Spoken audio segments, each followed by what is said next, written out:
Okay, friends, so once again, welcome back and very good afternoon to everybody. I hope you all are safe, your family members, your relative, your parents and your friends are safe and you are enjoying this new era, this new way of learning. Friends, you have to set your mind that you have to learn with this method at least for now and onwards, at least for 1 month.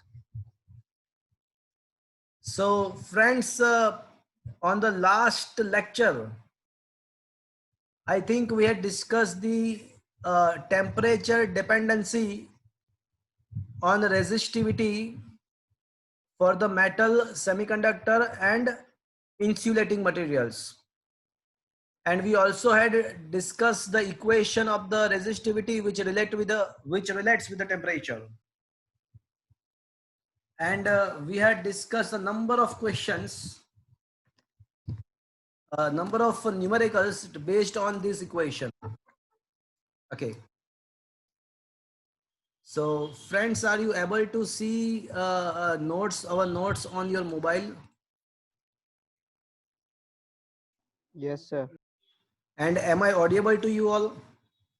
Yes, sir. Yes, sir. Okay, fine. So friends, on the last session, what we had discussed the question number. Yeah, here it is. So we had discussed the question number 12 and question number 13 and 14. Up to 14th question we had discussed. Up to 14th question we had discussed. And we had also discussed this formula of resistivity related with the temperature. And on the basis of that, we had solved a number of numericals as well in the last lecture. I think on the last lecture, mostly we had discussed the numerical. I think mostly 10 numericals we had discussed in the last lecture, almost. So today we are going to discuss the new theories. So come to the question number 15. Write the information regarding the resistor which are used as laboratory. Friends, resistance क्या है? तो वैसे नाम सुन के ही ये तो पता चल जाएगा कि भाई रेजिस्टेंस जो है वो करंट को फ्लो करने का एक टाइप का अपोजिशन है, वो रेजिस्टेंस में करंट को फ्लो करने से वो रोकता है. So that is a resistance. उसका क्या रिक्वायरमेंट है? Why we required the resistance? देखो, बहुत सारी जगह पे इलेक्ट्रिकल सर्किट में ऐसा होता है कि आपको करंट का कंट्रोल करना होता है, करंट को इंक्रीज डिक्रीज करना होता है. By example, consider the example of ceiling fan. तो सीलिंग फैन में आप रेगुलेटर के द्वारा फैन का स्पीड बढ़ाते हो, घटाते हो, तो वो रेगुलेटर क्या करेगा? वो रेजिस्टेंस को चेंज करेगा. जैसे रेजिस्टेंस बढ़ेगा तो करंट डिक्रीज होगा, और करंट डिक्रीज होगा तो सीलिंग फैन का स्पीड भी डिक्रीज होगा. अगर आप रेगुलेटर से स्पीड बढ़ाते हो तो एक्चुअली में क्या होता है कि वहां पे रेजिस्टेंस स्पीड जब आप बढ़ाते हो तो एक्चुअली क्या होता है कि रेजिस्टेंस डिक्रीज होता है. Because of that the current increases and because of that the fan speed is also increases. मतलब मैं ऐसा बोलना चाहता हूं कि करंट को इंक्रीज डिक्रीज करने का रिक्वायरमेंट ऑलवेज होता है, and resistance R used for that purpose. तो रेजिस्टेंस का यूज करना लाजमी है, उसको यूज करना ही पड़ता है.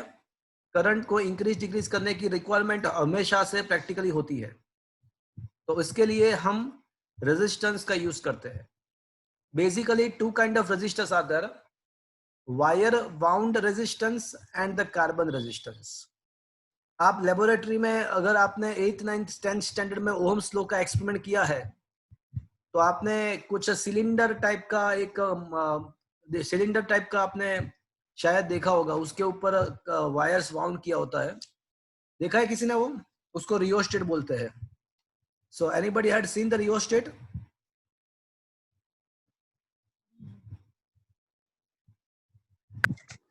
किसी ने रियोस्टेट देखा है?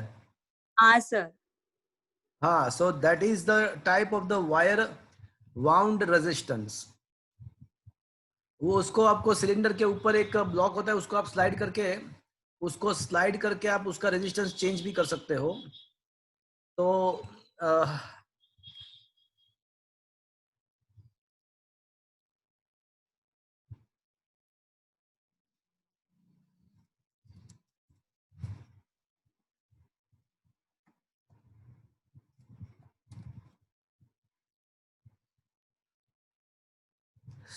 I think in your mobile, are you able to see the image of the wire wound resistance?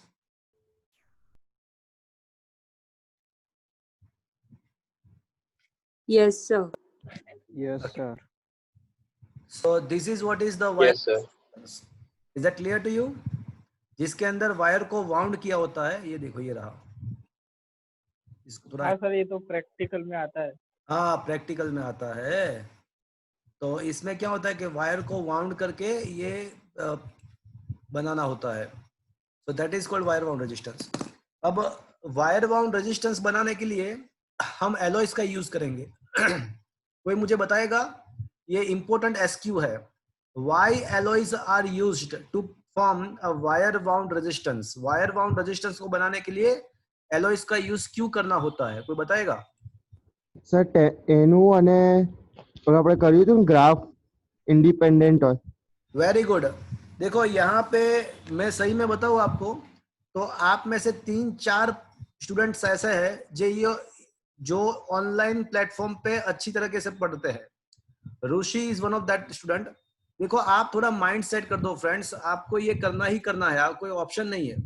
यहाँ पे मैं मैक्सिमम ट्राई कर रहा हूँ कि आपको जो भी टॉपिक में चलाऊं वो आपको समझ में आए, बट आपको थोड़ा माइंड सेट करना पड़ेगा, आपको साथ में काम करना पड़ेगा, तो बहुत मजा आएगा।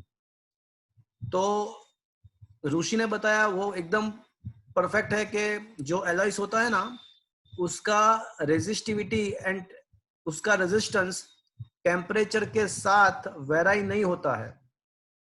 द रेजिस्टेंस और resistivity of the alloy is almost independent of a temperature, and that is why for the practical purpose, हम जब प्रैक्टिकल करते हैं तो ऐसा रिक्वायरमेंट होता है कि भाई टेम्परेचर के साथ practical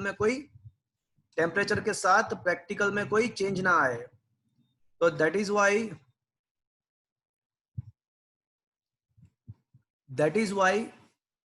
alloys are used as a to prepare the wire wound resistance, because उसका टेम्परेचर के साथ ज्यादा वेरिएशन नहीं होता है। तो ये वायर वाउंड रेजिस्टेंस है। बट सोचो आप इलेक्ट्रॉनिक्स सर्किट बना रहे हो, टेलीविजन का सर्किट बना रहे हो। किसी ने टेलीविजन का सर्किट देखा कभी? कोई सर्किट टेलीविजन या फिर ये रेडियो वगैरह का किसी ने सर्किट खोल के देखा हुआ है?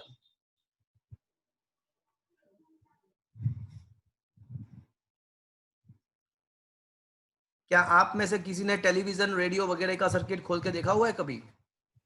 No sir. चलो कंप्यूटर भी। हाँ सर, वो येलो हाँ सर, कलर देखा के है। कुछ।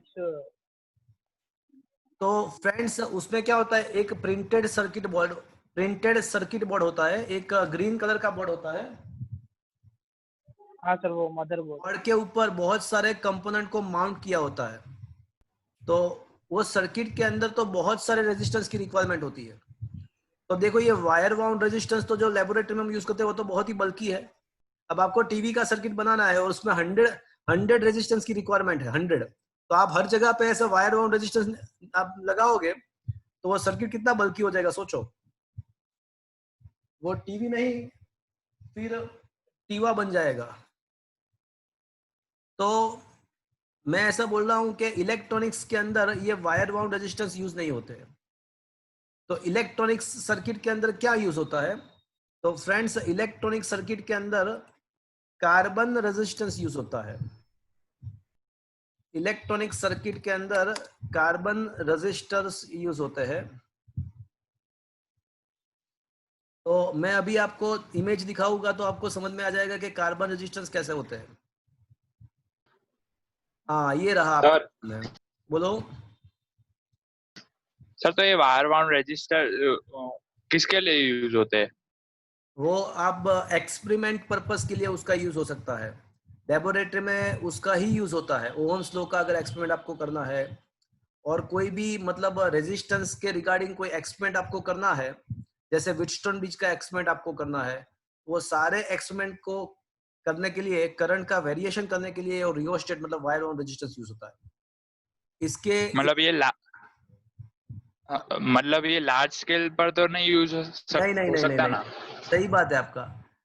It is only wire bound resistance R generally used for the practical purpose, for the education purpose, but practical life में ये कार्बन रेजिस्टेंस ज्यादा यूज हो, वही कार्बन रेजिस्टेंस ही यूज होते हैं। तो शायद आपने ऐसे टाइप के रेजिस्टेंस सर्किट में देखे होंगे। देखे इस टाइप के रेजिस्टेंस, आपने इस टाइप के कंपोनेंट देखे सर्किट के अंदर? यस और नो? Yes sir. अगर आपने कोई भी सर्किट अगर खोला ना, तो रेजिस्टेंस उसके अंदर होता ही होता है। कोई भी सर्किट खोल दो आप। घर पे अगर टीवी है तो टीवी को खोल दीजिएगा, खुद का नहीं, बाजू वाले का। खुद का खुलेगा तो फिर बंद नहीं होगा।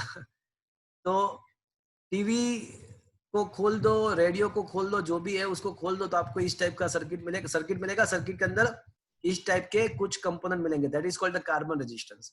उसको क्यों कार्बन रेजिस्टेंस बोलते हैं? क्योंकि because the carbon resistances are made by the carbon and resin. वो कार्बन एंड रेजिन्स का mixture, graphite is actually it is one of the form of the carbon, आपको पता है। तो ग्रेफाइट एंड रेजिन को मिक्स करके उसके द्वारा कार्बन रेजिस्टेंस बनाते हैं। और ये कार्बन रेजिस्टेंस बनाने के बाद क्या करते हैं कि दोनों साइड एक कम, देखो ये रहा, दिख रहा है आपको? हाँ सर। ये दिख रहा है आपको? हाँ सर। हाँ सर। अंदर का Yes, sir. स्ट्रक्चर इस टाइप का होता है। हाँ बोलो रिश्वा, आपकी आवाज क्लियरली नहीं आ रही है।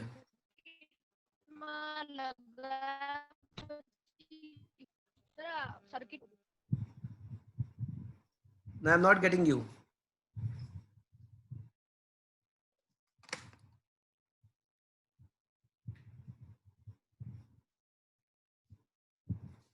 ओके, सो ये जो है वो कार्बन रेजिस्टेंस है उसके अंदर। अच्छा, am I audible to you all?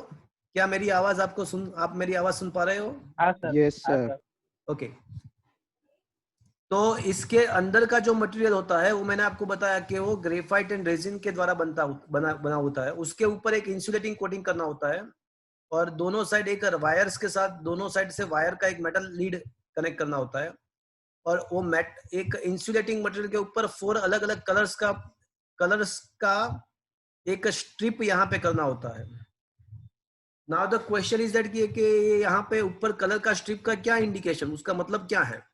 ये क्या शो क्या कर रहा है? मतलब ये कलर का स्ट्रिप यहाँ पे होता है, उसका क्या रीजन है? देखो, ये कार्बन रेजिस्टेंस जो भी है, तो आप देख सकते हो कि उसके अंदर कुछ कलर्स के स्ट्रिप्स होते हैं। तो व्हाई इट इज देयर? ये अलग अलग कलर्स के स्ट्रिप, 4 मतलब ऑलवेज 4 कलर के स्ट्रिप हो गए। तो ये कलर क्यों रखते हैं? तो friends, it is very interesting. Carbon resistance के ऊपर ये कलर डिजाइन करने के लिए नहीं है, उसका इंपॉर्टेंस है। ये कलर के द्वारा, ये कलर्स के जो रिंग है उसके द्वारा हमको ये पता चल जाएगा कि ये जो कार्बन रेजिस्टेंसेस है उसका वैल्यू कितना है, उसका वैल्यू कितने ओहम है। तो by the help of the color code, by the help of these 4 colors, we come to know that what is the value of the carbon resistance. Now the question that should arise is, बोलो अब question क्या होगा? तो यही colour क्यों? Colour के ही देते हैं। हाँ, क्वेश्चन ऐसा होगा कि how can we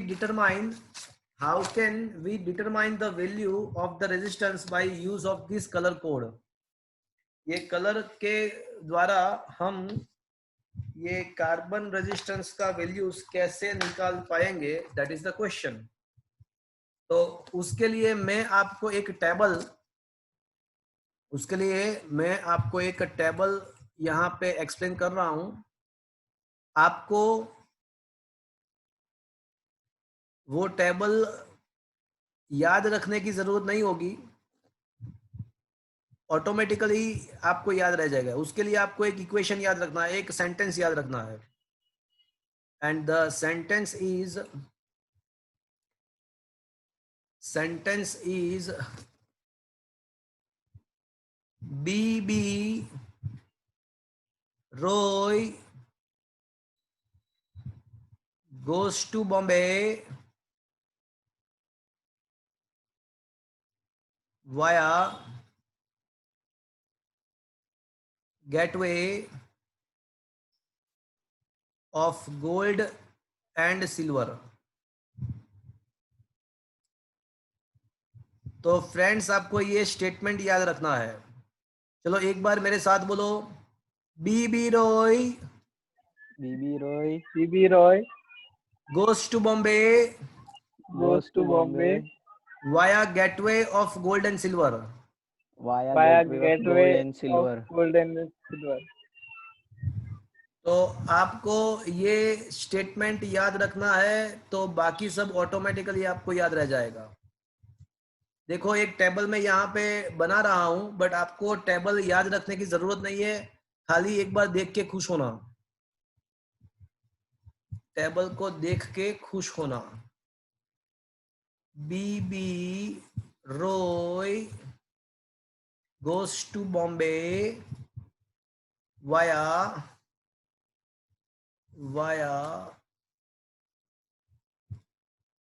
gateway of gold and silver. The first B is for black. First ring, second ring, third ring and the fourth ring. जो फर्स्ट रिंग जो है वो आपको 10th डिजिट देगा। सेकंड रिंग है वो आपको यूनिट डिजिट देगा। थर्ड रिंग जो है वो 10 पावर देगा। मैंने बताया ना आपको कुछ भी समझ में नहीं आएगा, बट देख के खुश होने का है आपको। इसको खाली सुन के और देख के खुश होना है आपको। अभी कुछ भी समझ में नहीं आएगा, 5 मिनट के बाद सब कुछ समझ में आएगा। एंड जो फोर्थ रिंग है वो टॉलरेंस आपको प्रोवाइड करेगा। टॉलरेंस का मतलब ऐसा हुआ कि कितना पॉसिबल है कि उसमें वैल्यूज चेंज हो। Black, brown, red, orange, yellow yellow dirty fellow, green, blue, violet, gray, white, gold and silver, and the last one is a no color. अच्छा, मैं जो लिख रहा हूँ वो आपको दिख रहा है ना? Yes sir. Okay. First ring can never be black. जो पहली रिंग होती है वो कभी भी ब्लैक नहीं हो सकती है। बट अगर सेकंड रिंग ब्लैक है तो मतलब 0 लिखना है आपको। फिर 1 2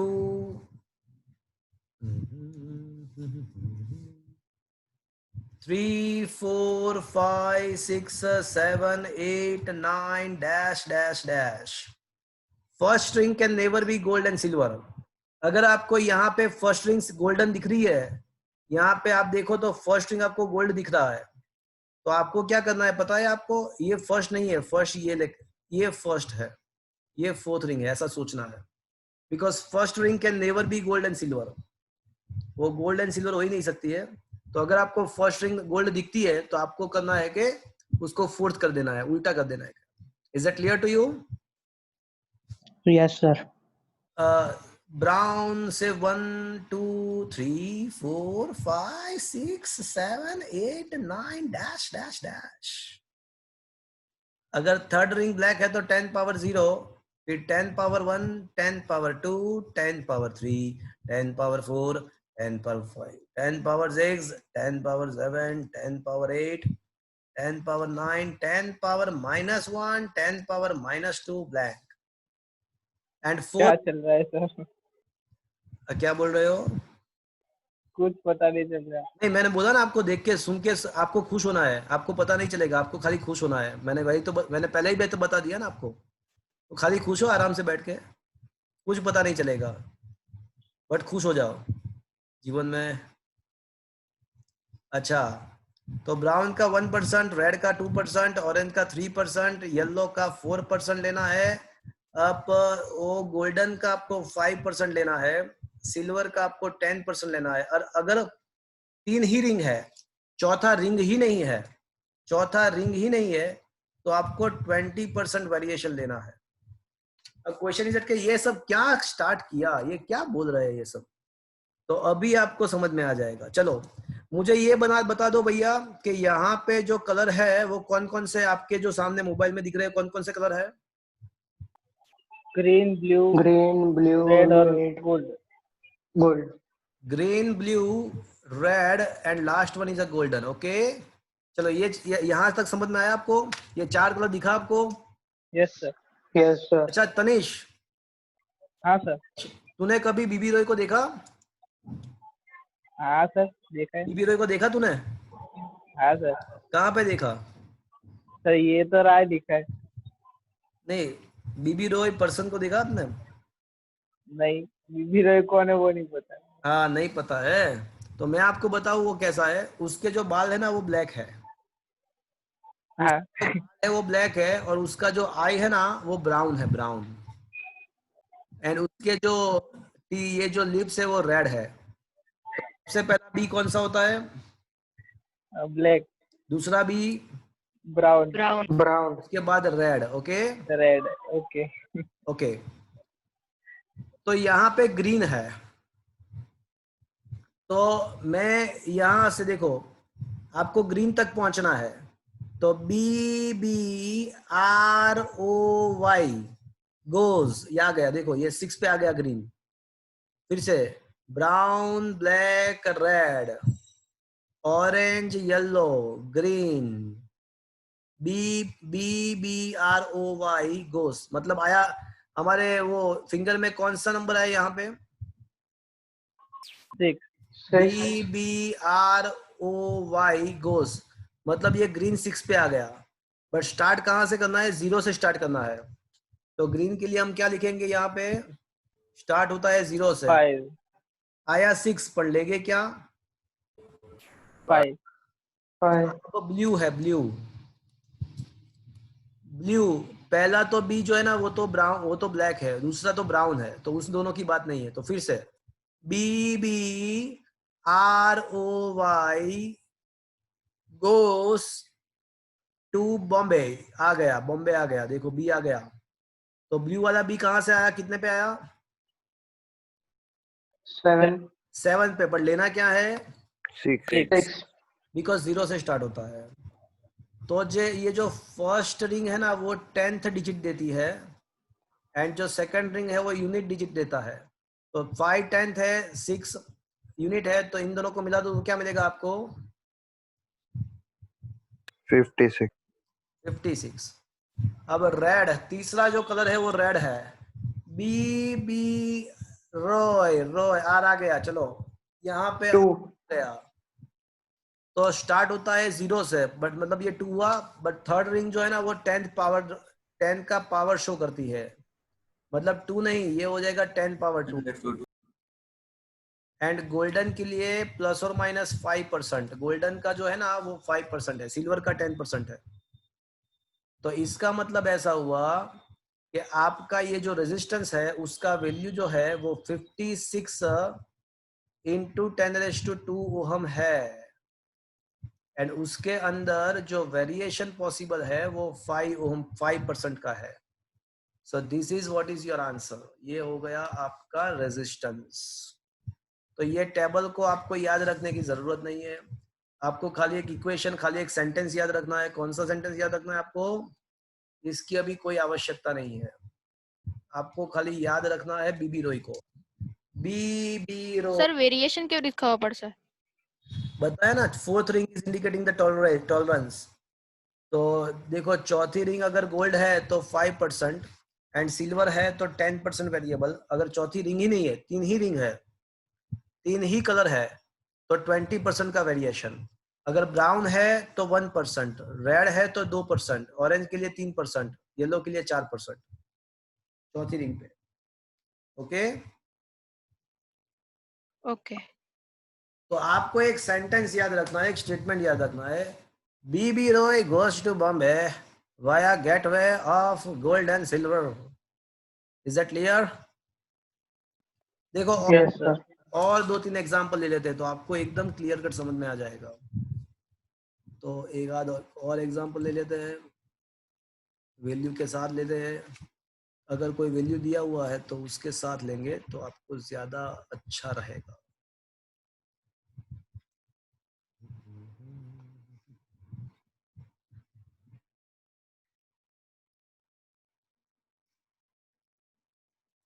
ओके, इसको मैं क्लियर कर रहा हूँ अभी। अच्छा સર हाँ बोलो। સર ઉપર એક ફોટો છે જેમાં 3 સ્ટ્રીપ્સ રેડ કલરની છે, એવું પોસિબલ લેવું હોય? હા હોય ને, હોઈ શકે, શું કામ ના હોઈ શકે, બધું પોસિબલ છે। Why not possible? कौन बोला कौन ये? कौन बोला? હા સર, हूँ कौन? એ ઋષિ। ऋषि। अच्छा, अमन बैठा है आज? अमन इज देयर? आया तो था। ओके, नंदीश भी आया था ना आज। तो नंदीश, पता नहीं क्या कर रहे हैं ये लोग। ओके, तो okay, carbon resistance value finding. Okay, तो इसको एक बार देख लेते हैं।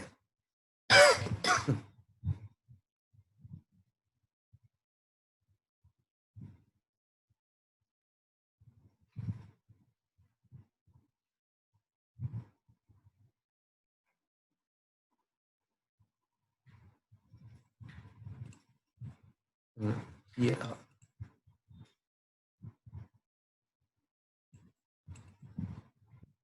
दिख नहीं रहा है प्रॉपरली, ये प्रॉपरली दिख नहीं रहा है।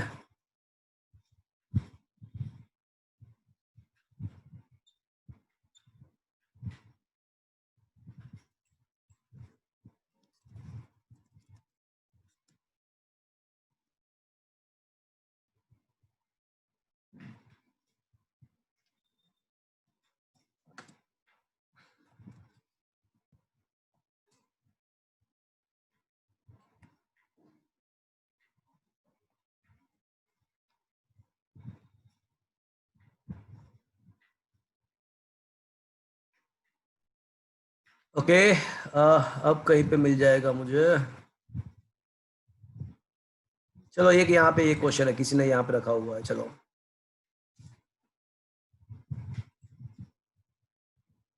चलो, ये क्वेश्चन है, carbon resistance, a carbon film resistance has a color code green, black, violet, gold। चलो अब देखो, ग्रीन, ब्लैक, वायलेट, गोल्ड, आपको दिख रहा है क्या ये question? Yes sir. Yes, sir. Yes sir.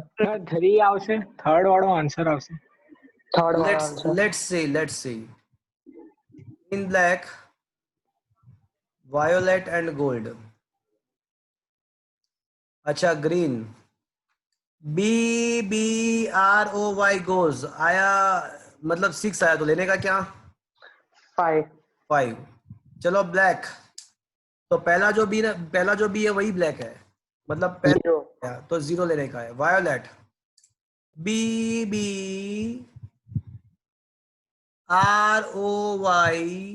Goes to Bombay via, देखो आया कितना आया?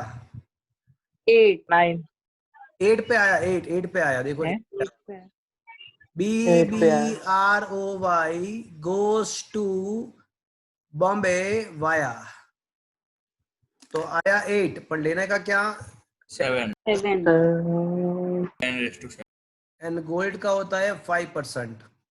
तो इसका मतलब ऐसा हुआ कि आपका जो रेजिस्टेंस है वो 50 है, 10⁻7 ओहम है, एंड उसके अंदर 5% का वेरिएशन पॉसिबल है। तो फ्रेंड्स, ये कहना इसे 500 इंटू 10⁻6। कह सकता हूँ? हाँ सर। एंड 10⁶ का मतलब क्या हुआ पता है आपको? मेगा।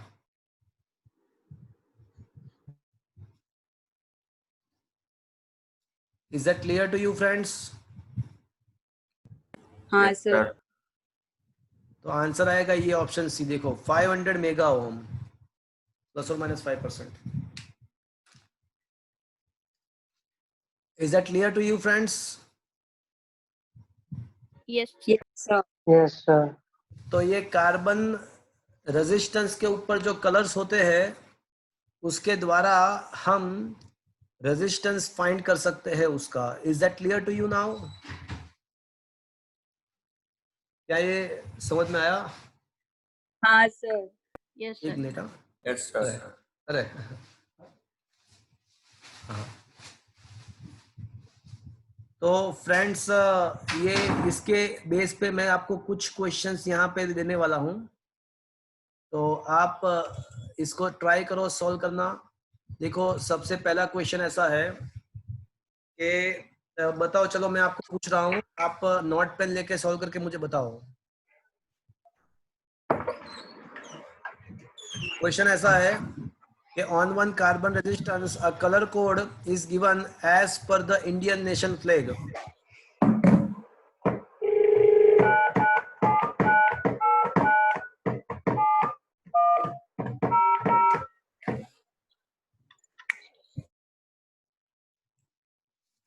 ऐसा दिया हुआ है कि on one carbon resistance a colour code is as per Indian nation flag, then what is its value?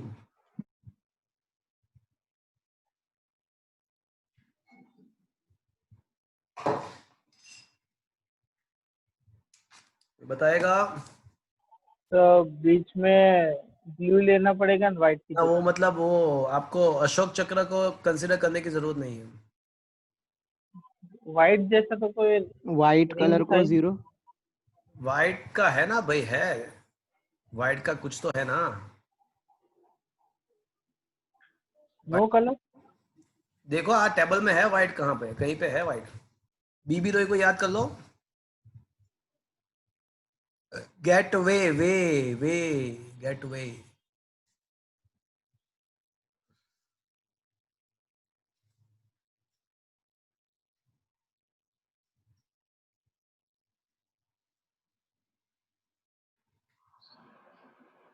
Sir 3 × 10⁻10। 3 39 × 10⁵5 हाँ ये बराबर है। प्लस और माइनस 20। प्लस और माइनस 20%। 20%। सही बात है।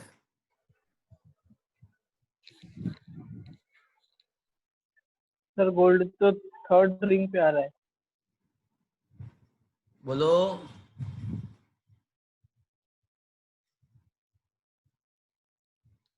क्या बोल रहे हो? नहीं कुछ नहीं कुछ नहीं। में गोल्ड होता है क्या लास्ट में? नहीं नहीं कुछ नहीं।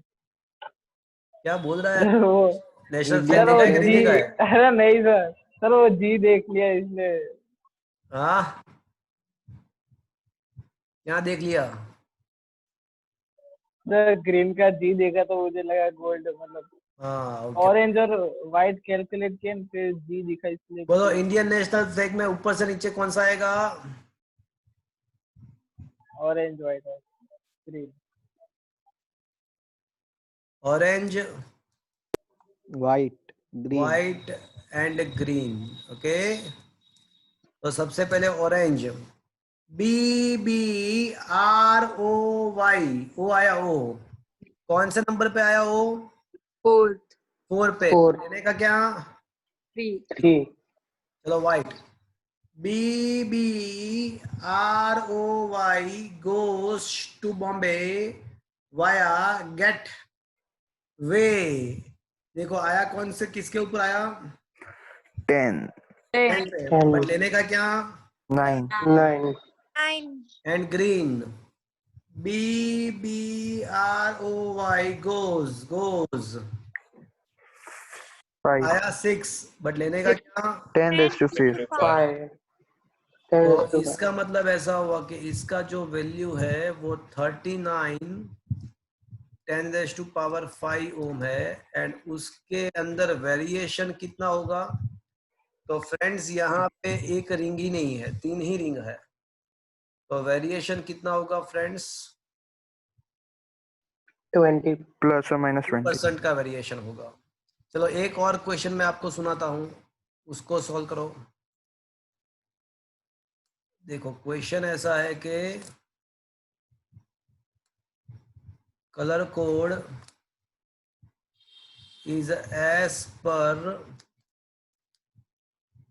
Traffic signal. अब कभी ट्रैफिक सिग्नल देखा है आपने? हाँ सर। हाँ सर। बोलो 24 into 10⁵5 फिर से सोचो। 24 हाँ 24 अब बराबर है। पहले वही तो बोला सर 25 बोला तू भाई। 24 ही बोला अच्छा तो गुड है। चलो कौन नंदिश बोला? हाँ तेरी आवाज पहली बार सुनी अभी। तो ये हो गया, ये आप खुद कर सकते हो। बता दो बोलो ट्रैफिक सिग्नल में कौन कौन से कलर होते हैं? रेड येलो ग्रीन हाँ तो ये आपको मैं होमवर्क में दे रहा हूँ। उसका जो आंसर आएगा वो आएगा 24 10⁵ प्लस और माइनस 20 ±20% इन ओहम। ओके चलो ये आप ट्राई करना। चलो अब मैं एक और क्वेश्चन पूछ रहा हूँ। क्वेश्चन ऐसा है,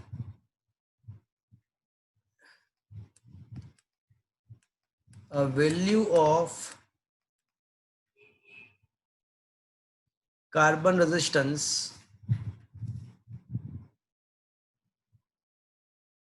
ओके मैं एक और ये बाद में पूछता हूँ। एक और question, let me give this question on the carbon resistance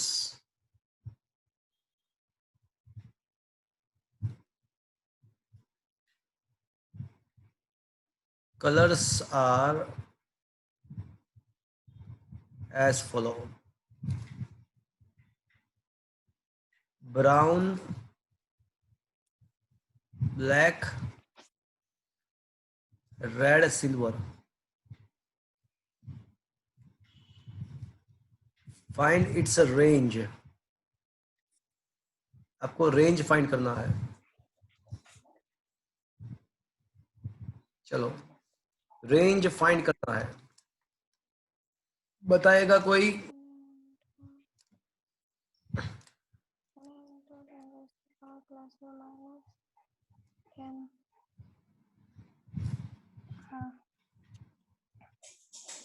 आएगा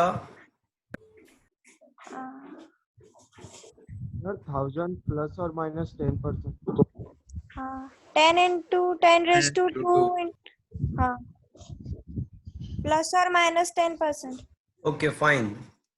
तो इसका जो आएगा ब्राउन के लिए आपको पता चल गया बी, ये जो पहला वाला बी है वो ब्लैक है, दूसरा वाला बी है जो ब्राउन है। तो बी तो दूसरा वाला जो बी है वो ब्राउन है, बट आया दूसरा, बट लेने का क्या? 0 से स्टार्ट 1 लेने का, ब्लैक का। हाँ तो ये हो जाएगा 10 into 10 प्लस और माइनस इसका ओहम प्लस और माइनस 10%। मुझे रेंज फाइंड करना है, रेंज कहाँ से कहाँ तक?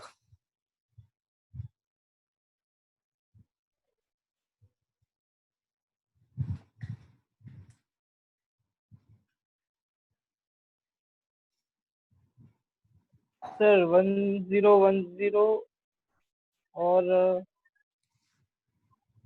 990। देखो इसका मतलब ऐसा हुआ कि 1000 ओहम है, तो फ्रेंड्स 1000 ओहम का 10% कितना होता है? 100 सॉरी सर। तो रेंज कहाँ से कहाँ पे होगा friends? 100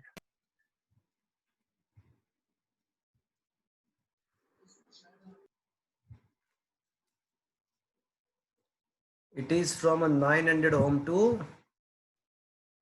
1100 ohm. 1100 Is that clear, friends? Yes, sir. क्या ये Yes, पता sir. चला? Yes, sir. देखो एक और क्वेश्चन है.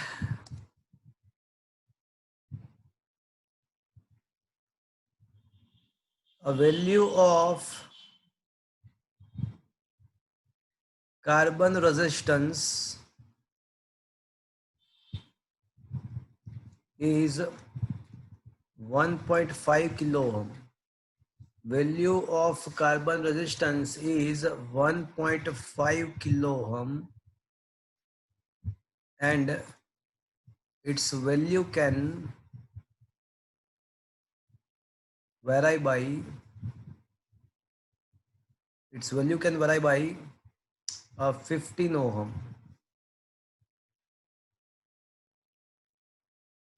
Find color code for it. चलो करो इसको सॉल्व अभी. चलो अब उल्टा क्वेश्चन पूछा है मैंने, उसका वैल्यू मैंने दिया हुआ है और आपको कलर कोड फाइंड करना है. तो करो ट्राई.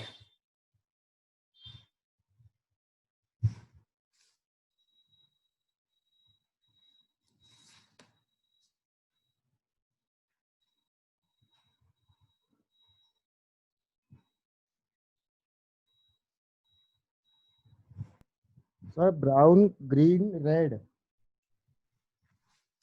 First term. फिर सर 15% कौन हुआ था? हाँ सर, ब्राउन ग्रीन रेड फिर क्या? और चौथा सिल्वर. कौन सा होगा? चौथा कौन सा होगा? सर 15 हमने परसेंट में कन्वर्ट करવાનું. ऑब्वियसली तो वही तो करना पड़ेगा ना. 1% એટલે સેકન્ડ વાળું આલે. तो सेकंड वाला मतलब कौन सा आएगा? ब्लैक. ब्राउन. ब्राउन आएगा. सही बात है आपका. करेक्ट. ब्राउन. अब करेक्ट. तो ये जो है थोड़ा उल्टा क्वेश्चन कर दिया मैंने उसको. तो फ्रेंड्स इसको कैसे सोल्व करेंगे? सबसे पहले वैल्यू दिया हुआ है. वैल्यू दिया हुआ है 1.5 किलो ओहम प्लस और माइनस 15 ओहम. तो सबसे पहले तो इसको 10th यूनिट में कन्वर्ट करना पड़ेगा. किलो का मतलब होता है 10⁻3, बट इसको इस फॉर्म में लिखना पड़ेगा, यूनिट डिजिट 10 डिजिट के फॉर्म में. तो 15 इंटू 10⁻2 प्लस और माइनस. अब सोचो कि ये 1500 के कितने परसेंट 15 होता है? तो 1500 का 1% ही होता है. 1% मतलब 1500 इंटू 0.01. तो 1500 को 0.01 से मल्टीप्लाई कर दोगे तो वो 15 मिल जाएगा. मतलब ये 1% ही है. तो अब देखो 1 है, बट हमको जाना कहां तक होगा?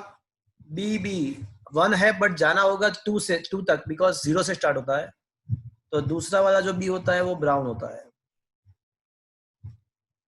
5 बट जाना कहां तक होगा? 6 तक. BROY goes green. Red and brown. So this will be the color code for it. Is it understood, friends?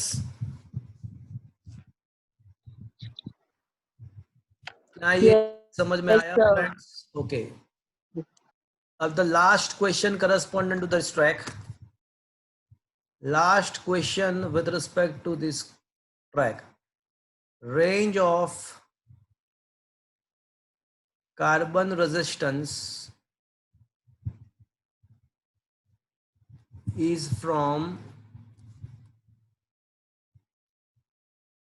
2156 ohm to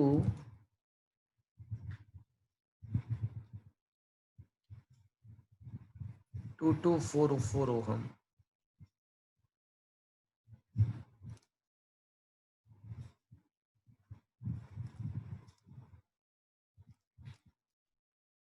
Find the color code for it.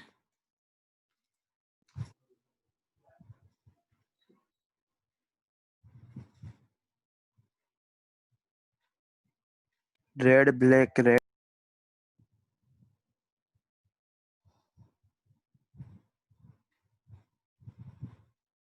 Wrong answer.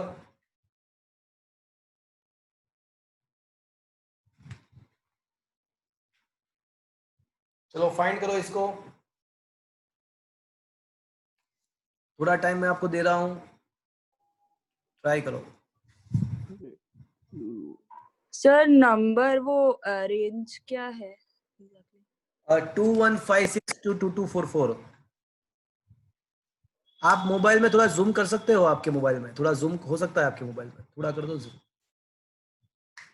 2156 ohm to 2244 ओम।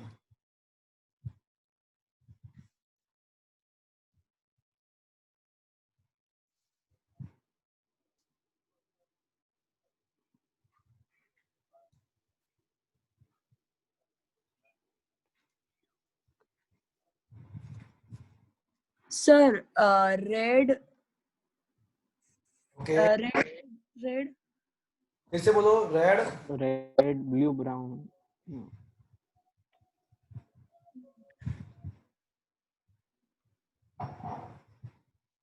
बोलो क्या आएगा?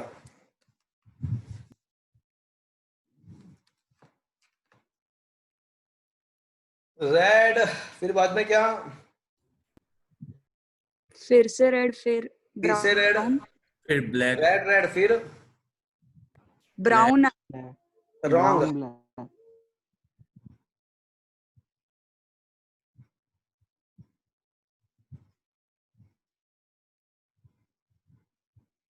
चलो है कोई? Red black wrong. Sir तीनों red आएंगे। चौथा कौन सा आएगा? तीनों रेड। 10⁻⁴ yellow wrong. चारों रेड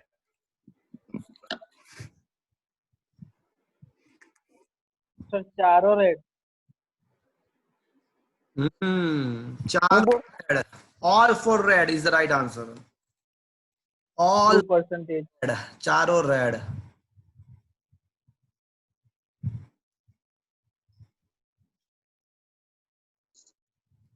देखो मेरी बात सुनो, जो मैक्सिमम रेजिस्टेंस है वो 2244 है एंड मिनिमम जो है वो 2156 है। तो रेजिस्टेंस का वैल्यू एग्जैक्टली बीच में आएगा। तो कितना मिलेगा?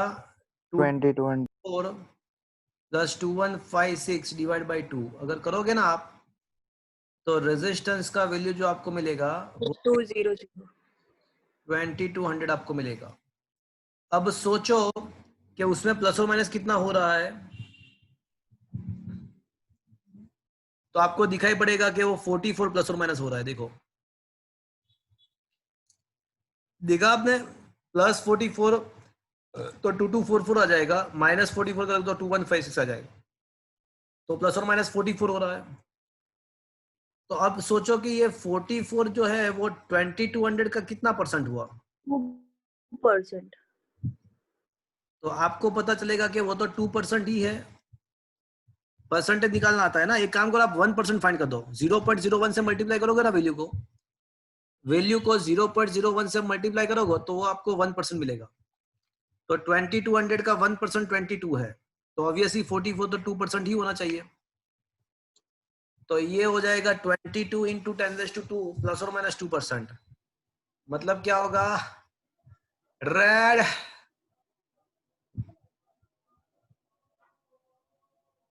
रेड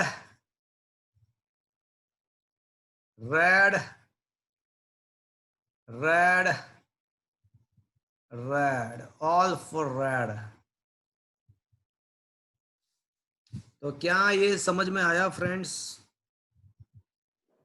हाँ सर। Yes sir. तो फ्रेंड्स ये कार्बन रेजिस्टेंस के रिगार्डिंग जितने भी क्वेश्चंस थे वो मैंने आपको एक्सप्लेन किए। इस टाइप के क्वेश्चन आपको as a MCQ and SQ आ सकते हैं। वैसे मैं आपको बता दूं कि ये जो लास्ट क्वेश्चन मैंने करवाया वो नीट 2018 में थोड़ा डिफरेंट था बट इसी टाइप का था, पूछा हुआ था। ये जो लास्ट क्वेश्चन नीट के एग्जाम में पूछा हुआ है, almost similar question was there. तो ये रेजिस्टेंस का टॉपिक यहाँ पे खत्म हुआ। मैं वापस से मेरा नोट्स जो है वो शेयर कर रहा हूँ, इसका आपको स्क्रीनशॉट मिल जाएगा आपके मोबाइल में व्हाट्सएप के द्वारा। सर कभी भी 5 रिंग हो सकती है? नहीं, हाँ होता है, 5वां रिंग भी होता है, उसका कुछ स्पेसिफिकेशन है। देखो ये रहा, वो पावर रेटिंग शो करता है 5वां रिंग। देखो ये देखा आपने, आपके सामने दिख रहा है, देखो एक रेजिस्टेंस दिख रहा है। हाँ सर। कितने रिंग्स है देखो यहाँ पे, 5। तो ये जो रिंग होता है ना वो पावर शो करता है, बट अभी उसका काम नहीं। वैसे वो बहुत रेयर केस में वो आपको मिलेगा जहाँ पे पावर का स्पेसिफिकेशन होता है, कुछ पावर का रिक्वायरमेंट होता है, वहां पे ऐसा रेजिस्टेंस मिलता है। वो जो 5वां रिंग होता है ना वो पावर शो करता है, पावर। ओके, तो अभी उसकी चीज की हमको जरूरत नहीं है। Is that clear to you? Sir resistance तो सिर्फ करंट को इंक्रीज डिक्रीज करता है, पावर तो अपने आप फिर करंट के हिसाब से। ऐसे नहीं, ऐसा नहीं, ऐसा होता है कि कोई भी इंस्ट्रूमेंट होता है ना उसका कुछ पावर, देखो मैं आपको बताऊं, we will going to prove this formula. Power का फॉर्मूला हम प्रूव करने वाले, आई थिंक प्रूव कर दिया हमने। क्या हमने ये पावर का फॉर्मूला I²R प्रूव कर दिया कि बाकी है? बाकी है। हाँ, तो ये आएगा कि कोई भी कंपोनेंट के अंदर जो करंट I पास होता है तो उसका वहां पे पावर जनरेशन है, heat power as a heat consumption, power consumed as a heat can be given by the formula I²R। ये तो आपको पता ही है ना यार, ये I²RT नहीं पता आपको, 10th में भी आ गया। हाँ हाँ सर। सर था। हाँ सर। तो उसको अगर टाइम से डिवाइड कर देखो, एनर्जी बाय टाइम, तो वो आपको मिल जाएगा पावर। तो ये I²R है ना। ओके। अब सोचो ये I²R जैसे बढ़ेगा ना तो हीट एनर्जी बढ़ेगा, तो हीट एनर्जी बढ़ेगा तो ऐसा पॉसिबल है कि वो जो कंपोनेंट है वो डिस्ट्रॉयड हो जाए, कंपोनेंट मेल्ट हो जाए। तो मतलब कोई भी कंपोनेंट का कुछ पावर बेयरिंग कैपेसिटी होती है, तो that is indicated by this. Is that clear? वो कंपोनेंट मतलब वायर ना? मतलब रेजिस्टेंस भी हो सकता है, कैपेसिटर भी हो सकता है, वायर भी हो सकता है, कोई भी हो सकता है। मतलब ये सारे टर्म्स हम वायर के रिस्पेक्ट में ही हम नहीं, कंपोनेंट के रिस्पेक्ट में, कंपोनेंट के मतलब कंपोनेंट मतलब resistance, capacitors, transistor, diode, thyristor, inductor, ये सारे अलग अलग कंपोनेंट होते हैं। सर्किट है ना, सर्किट में बहुत सारे अलग अलग इंटीग्रेटेड सर्किट भी होती है अंदर, तो उसका कुछ पावर अब कुछ हद तक तो वो कंपोनेंट मतलब वो बेकार हो जाएगा। तो ये पावर का इसलिए बेनिफिट स्पेसिफिकेशन होना होता है। बट वो अभी आपको मतलब वो आप इलेक्ट्रॉनिक्स एंड कम्युनिकेशन ब्रांच में आप जाओगे, आप इलेक्ट्रॉनिक्स एंड कम्युनिकेशन में या इलेक्ट्रिकल ब्रांच में आप जाओगे तो वहां पे सब सारा चीज आपको सिखाई देगा। अभी उसकी जरूरत है। अभी तो आपने क्वेश्चन ऐसा पूछा कि क्या 5 रिंग हो सकती है, तो मैंने बताया हाँ हो सकती है, और मैंने ये भी बताया कि जो 5वां रिंग है वो पावर के साथ लिंक्ड है। अब वो पावर के साथ कैसे लिंक है वो सब आप इंजीनियरिंग में पढ़ लोगे। ओके, अभी उसको मत सोचो। Okay okay sir. Okay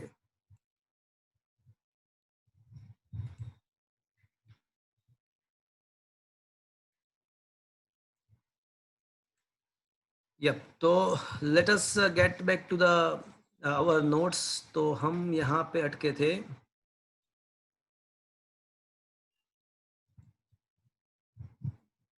okay तो ये अब ये समझ में आ गया ना आपको? देखो, BB Roy goes to Bombay via gateway of golden and silver, ये समझ में आ गया पूरा चीज?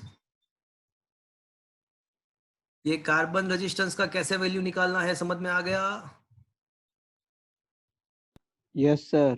हाँ तो ये 56 एंड ये क्वेश्चन नंबर 15 एंड 16, ये क्वेश्चन आपको लर्न बाय हार्ट करने की जरूरत नहीं है। ये दोनों क्वेश्चन आपको as a MCQ SQ prepare करना है, बट उस पे द्वारा कैसे क्वेश्चंस पूछते हैं वो मैंने आपको बताया। अब क्वेश्चन नंबर 17 ये जो है वो 3 मार्क्स में बहुत ही इंपॉर्टेंट क्वेश्चन है, इंपॉर्टेंट फॉर द 3 मार्क्स। अभी मैंने जो पावर का बात किया था ना वो यहाँ पे है। अभी जो मैं पावर की बात कर रहा था वो ये रहा। It is important in 3 marks. तो question is that explain electrical energy and power. Or question can also be asked that prove that the power consumed by the resistance can be given by I square R. Prove that the power consumed by the resistance can be given by I square R. ऐसा भी पूछ सकते हैं। तो अब ये question मैं आपको एक्सप्लेन कर रहा हूं। तो मुझे यहाँ पे क्या फाइंड करना है, रेजिस्टेंस के द्वारा कितना पावर कंज्यूम हो रहा है, एज अ हीट कितना लॉस्ट हो रहा है, वो मुझे फाइंड करना है। That is, this question is a very much important.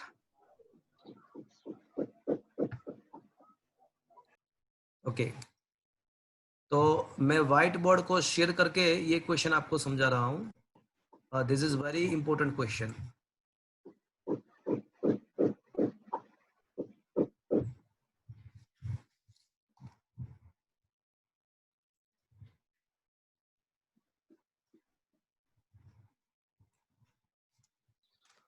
Okay.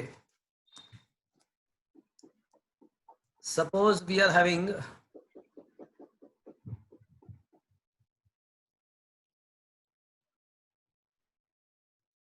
this is the resistance we are having.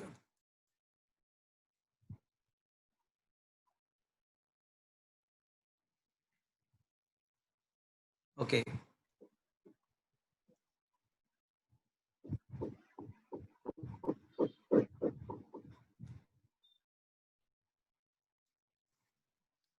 तो ये कोई रेजिस्टेंस है फ्रेंड्स, और यहाँ पे इसका पॉइंट ए है, पॉइंट बी है।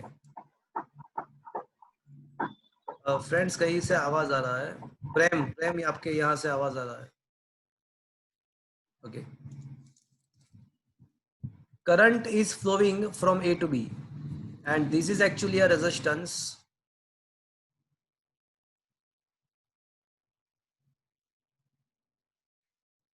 Okay. Question is,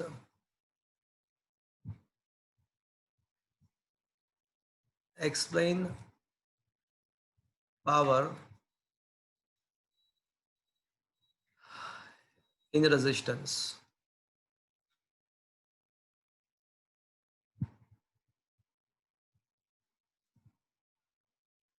देखो, current is flowing from the point A to point B. Assume करो कि पॉइंट ए पे जो पोटेंशियल है वो वी ए है, एंड पॉइंट बी पे जो पोटेंशियल है वो वी बी है। तो सबसे पहले मुझे ये बताओ कि कौन सा पोटेंशियल बड़ा होगा, वी ए बड़ा होगा या वी बी बड़ा होगा? VA, yes, why? high potential to low potential. Because electric current is flowing from A to B, so electric current is always flow from high potential to low potential. So one thing is very clear, that current is flowing from A to B, hence a potential on A is greater than the potential on B, and vice versa. I can say VA minus VB, let it be assumed to be a V, is greater than 0. तो क्या ये समझ में आया friends यहाँ तक? हाँ sir. Okay.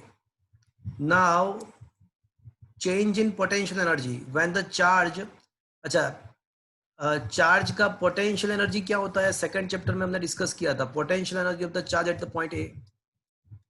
कोई पॉइंट ए पे अगर पोटेंशियल एनर्जी आपको फाइंड करना है चार्ज का, तो Q इंटू वी ए करना पड़ेगा, एंड पॉइंट बी पे अगर कोई Q चार्ज का पोटेंशियल एनर्जी फाइंड करना है तो आपको Q वी बी करना पड़ेगा। So the change in potential energy delta U is equals to UB minus UA, final potential energy minus initial. So Q common, VB minus VA. So I can say minus Q into VA minus VB. तो यहां तक पहुंचे friends? अरे हाँ के ना तो बोल। हाँ सर। Okay. Yes, sir. हाँ If current is I in delta t time, then I is equals to, मुझे क्या लिखना चाहिए, Q by T, Q by delta T. तो friends, in place of Q I can write, actually यहाँ पे हम delta Q symbol use करने वाले थे, टेक्स्ट में डेल्टा Q सिंबल यूज किया हुआ है, बट हम मैंने Q कोई सिंबल Q यूज किया, whatever, but Q will be equals to now I delta T. तो Q के बदले में I delta T लिख सकता हूँ. So what is the value of the potential energy now? I के फॉर्म में, तो minus I delta T into and VA minus VB is as we know, VA minus VB को हमने क्या बोला, ऑलरेडी क्या बोला हुआ है, VA minus VB को हमने ऑलरेडी क्या बोला हुआ है, V बोला हुआ है. चलो ये समझ, यहाँ तक समझ में आया फ्रेंड्स? हाँ सर. Yes. सर. हाँ सर. देखो ये पोटेंशियल एनर्जी का चेंज मुझे नेगेटिव मिला, मुझे ये पोटेंशियल एनर्जी का चेंज नेगेटिव मिला. इसका मतलब ऐसा हुआ कि when the charge is moved from A to B, its potential energy decreases. जब चार्ज पॉइंट ए से पॉइंट बी पे जाएगा तो उसका पोटेंशियल एनर्जी का चेंज मुझे नेगेटिव मिला. इसका मतलब कि उसका पोटेंशियल एनर्जी डिक्रीज होगा. तो वैसे चार्ज का पोटेंशियल एनर्जी डिक्रीज हो रहा है तो उसका काइनेटिक एनर्जी बढ़ जाएगा, बिकॉज काइनेटिक एनर्जी जो होता है ना, the formula of the change in kinetic energy is equals to minus change in potential energy. Why? Because kinetic plus potential energy equals to mechanical energy. So according to the conservation of mechanical energy, change in kinetic energy plus change in potential energy equals to 0, because mechanical energy is constant. constant का change 0 होता है. तो इसके वजह से अगर delta के find करना होता है तो delta K equals to minus delta U होगा. तो change in kinetic energy will comes out to be a plus IV delta T. तो मतलब क्या हुआ? मतलब ये हुआ कि जब हमारा चार्ज पॉइंट ए से रेजिस्टेंस में से पास होकर पॉइंट बी में जाएगा तो उसका पोटेंशियल एनर्जी डिक्रीज होगा, बट वो जो पोटेंशियल एनर्जी है वो that will gets converted into the kinetic energy. Then the potential energy of the charge will be converted into the kinetic energy of the charge. तो इसका मतलब ऐसा है कि अब हमारा जो चार्ज है ना, वो जब रेजिस्टेंस में पास होगा तो उसके पास काइनेटिक एनर्जी है, बट जब चार्ज रेजिस्टेंस में से पास होता है, जब ये चार्ज रेजिस्टेंस में से पास होता है तो उसके पास बहुत सारी काइनेटिक एनर्जी है, बिकॉज उसके पास जो भी पोटेंशियल एनर्जी था उसका काइनेटिक पे कन्वर्ट हो गया. बट अब क्या करेगा चार्ज? अब ये चार्ज जब पास होगा तो वो आयंस के साथ कोलाइड होगा, आयनों के साथ उसका कोलिजन होगा. तो at every collision whatever the kinetic energy it have, it will lose some of the part of kinetic energy at every collisions. तो हर एक कोलिजन के टाइम उसके पास जितना काइनेटिक एनर्जी है वो उसमें से थोड़ा थोड़ा लॉस करता रहेगा. तो कौन किसको मिलेगा अब ये काइनेटिक एनर्जी? हमारा जो चार्ज जो पास हो रहा था वो हीट ना, वो किसको मिलेगा? आयंस को मिलेगा. आयंस को.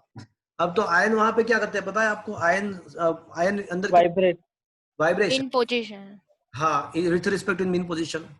तो वो वाइब्रेशन करते हैं और उसका काइनेटिक एनर्जी बढ़ेगा बिकॉज ऑफ द कोलिजन. तो उसका जो वाइब्रेशन है वो थोड़ा ज्यादा होगा, वाइब्रेशन का एम्पलीट्यूड बढ़ेगा.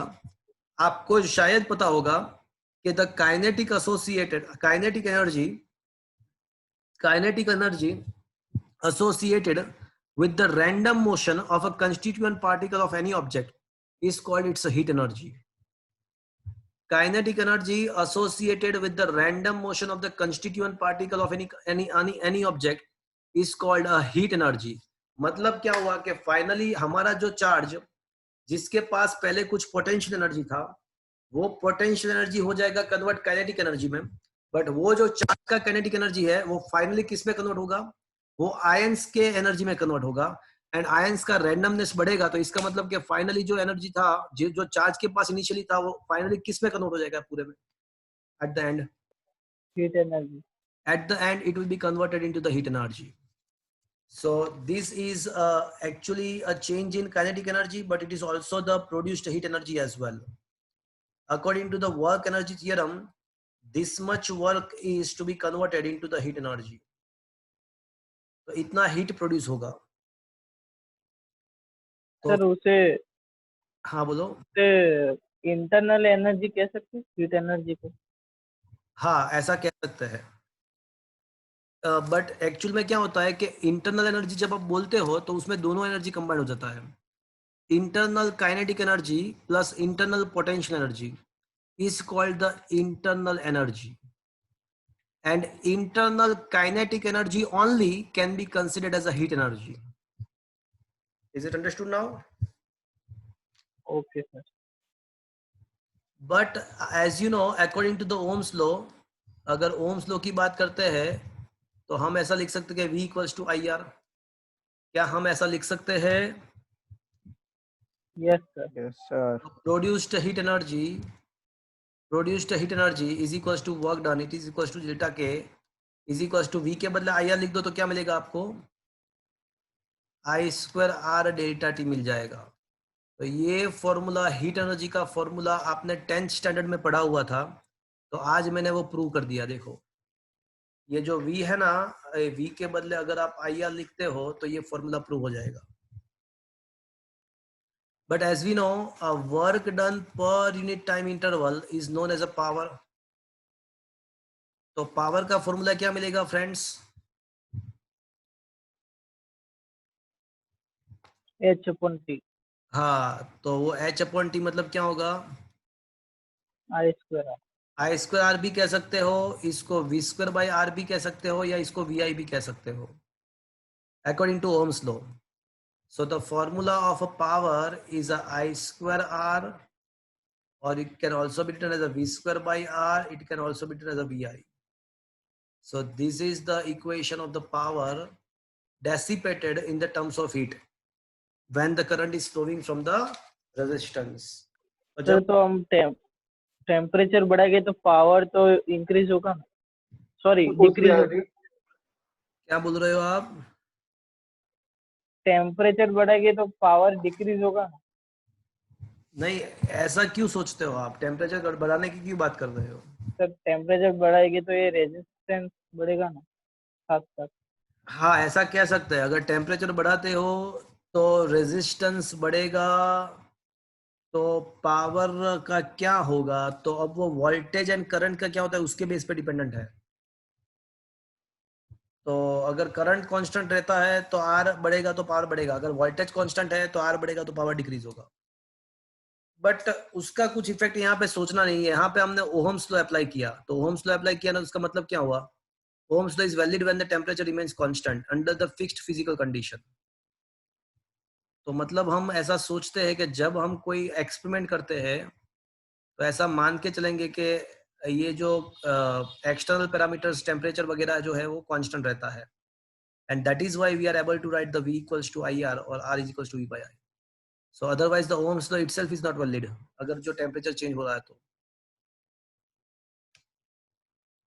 तो when the I current flows from the resistance R for the T interval time, this much energy is produced as a heat and this much energy is lost as a heat energy, and this much power is consumed as a heat power. So this is the question. Explain the power and the heat energy from the resistance. Sir जो power, ये जो loss हो रहा है उसको ohmic loss बोलते हैं, इसको ओहमिक लॉस बोलते हैं. चलो बोलो. सर इसमें डेल्टा टी को टाउ लेना है. नहीं, रिलैक्सेशन टाइम नहीं है. हमने जिस टाइम के लिए करंट को पास किया, जितने टाइम तक के लिए हमने करंट को पास किया वो टाइम है. ये रिलैक्सेशन टाइम नहीं है. जैसे ये रेजिस्टेंस है तो ये बैटरी है और ये स्विच है, तो आप स्विच जो चालू करोगे वो टाइम आपका 0 हो जाएगा, और स्विच वापस से क्लोज कर दोगे तो वो सपोज के 5 सेकंड है, तो आपको यहाँ पे 5 लिखना है. मतलब आपने कितने टाइम तक सर्किट में से करंट पास किया वो टाइम है ये. Okay sir. Is it clear to you? Yes sir. Yes, sir. तो ये जो था वो इलेक्ट्रिकल पावर का था. तो देख लेते हैं एक बार थियोरी, आप भी देख लो.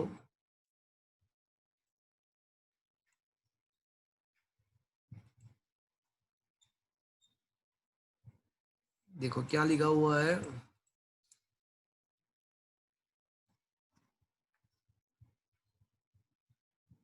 let A and B are the end points of a conductor. Let the current I flow from them. Potential of the A and B is a V and VB respectively, and obviously a VA is greater than VB because current is flowing from A to B. So potential difference is equals to VA minus VB is greater than 0. Now the charge delta Q is passed from A to B. So delta Q is equals to I delta T. तो हमको पता है कि potential energy of the charge at the point A QVA, QVB. So change in the potential energy equals to minus IV delta T. So change in the kinetic energy equals to plus IV delta T. तो अब ये यहाँ पे kinetic energy बढ़ रहा है. देखो अब क्या लिखा है वो ध्यान से देखो. कि in a conductor the electrical charge moves freely under the effect of electric field. Then there will be increase in the kinetic energy of the electric charge. But charge moves with a constant velocity and do not accelerate the motion. This is the reason behind the can be explained. During the motion of conductor, electron collides with the ion and atoms. During these collisions, whatever the kinetic energy gained by the electron is lost by the electron, and it is going to gain by the ions. Hence, the oscillations of the ions becomes more random, more faster, and that will produce the heat in the conductor. So thus kinetic energy is converted into the heat energy. Is that clear, friends? And that's why the heat energy produced equals to given by I square RT. Now according to the work energy theorem, this work is equals to change in kinetic energy. So that's why work done is equals to change in kinetic energy. And now the power is equals to work per unit time. So power is equals to VI. You can also write this formula as I square R, or you can also write this as a formula as a V square R. ये जो formula है उसको joules law भी बोल सकते हैं. ये Joule's law है. And the power loss here is defined as a ohmic loss. तो ये थ्योरी में फ्रेंड्स समझ में आया आपको पूरा चीज? Yes sir. तो फ्रेंड्स आज का सेशन हम यहाँ तक रखते हैं. हमारा एग्जाम कब होता है फ्रेंड्स? मंडे. तो फ्रेंड्स अभी ये मंडे नहीं है, अभी हमारा जो एग्जाम होगा वो एवरी वेडनेसडे को होगा. तो वेडनेसडे का एग्जाम है, कल एग्जाम है. कल के एग्जाम में आज का लेक्चर का नहीं आएगा, बट मंडे तक आएगा. Now and onwards every Wednesday you will be having exams. आपको हर मंडे का नहीं, हर वेडनेसडे का आपका एग्जाम है. एंड वेडनेसडे के एग्जाम में मंडे का आएगा, वेडनेसडे ट्यूसडे, मतलब ये वेडनेसडे के एग्जाम में ट्यूसडे का नहीं आएगा, ट्यूसडे तक का आएगा. सर कुछ सुनाई नहीं दे रहा, बहुत लैग हो रहा है. सर कुछ पता नहीं चला, आपका आवाज कट रहा था बीच में से. ओके.